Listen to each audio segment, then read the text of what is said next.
مسئلہ نمبر 40، کیا محض ذائقہ چکھ لینے سے روزہ ٹوٹ جاتا ہے یا نہیں؟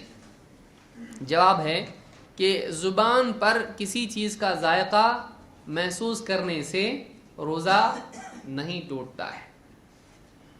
زبان پر کسی چیز کا ذائقہ محسوس کرنے سے روزہ ٹوٹتا ہے نہیں۔ اگر ٹوٹے گا تو مسواک کا ذائقہ ہوتا ہے کہ نہیں؟ تو روزہ مسواک سے بھی کیا ہو جائے گا؟ ٹوٹ جائے گا۔ اور پانی کا ذائقہ محسوس ہوتا ہے، تو کسی چیز کو چکھنے سے روزہ نہیں ٹوٹتا ہے، نگلنے سے ٹوٹتا ہے۔ اس چیز کو کیا ہے؟ نگل جانے سے ٹوٹتا ہے۔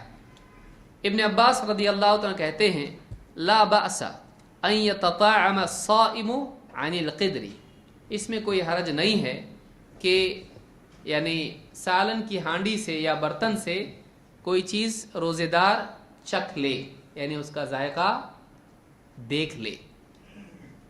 یہ ایسا نہیں ہے کہ ایسا ہر روزے دار کرے، سمجھ رہے؟ خوش ہونے کی ضرورت نہیں ہے۔ ابن عباس کہہ رہے ہیں اس میں کوئی حرج نہیں ہے۔ یہ اس اعتبار سے ہے کہ کبھی کسی کو اس طرح کی ضرورت پیش آ سکتی ہے۔ مثلا کوئی عورت ہے، گھر میں دعوت ہے بڑی اور کھانا بنا رہی ہے، اور تھوڑا سا بھی فرق پڑ جائے گا تو پورا کھانا ذائقہ خراب ہو جائے گا۔ اگر وہ چکھ کر دیکھ لیں تو کوئی مسئلہ نہیں ہے۔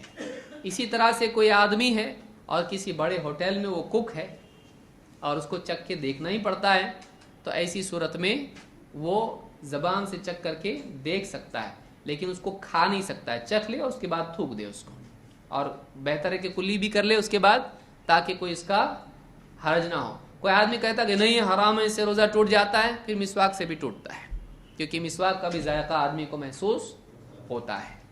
تو یہ ذائقہ چکھنے سے زبان پر محسوس ہونے سے روزہ ٹوٹتا نہیں ہے، اور آدمی کے وہ کھانے میں شمار نہیں ہوتا ہے۔ آدمی کو اگر آدمی کھاتا ہے اور اس کو نگلتا ہے تو اس کا روزہ ٹوٹتا ہے۔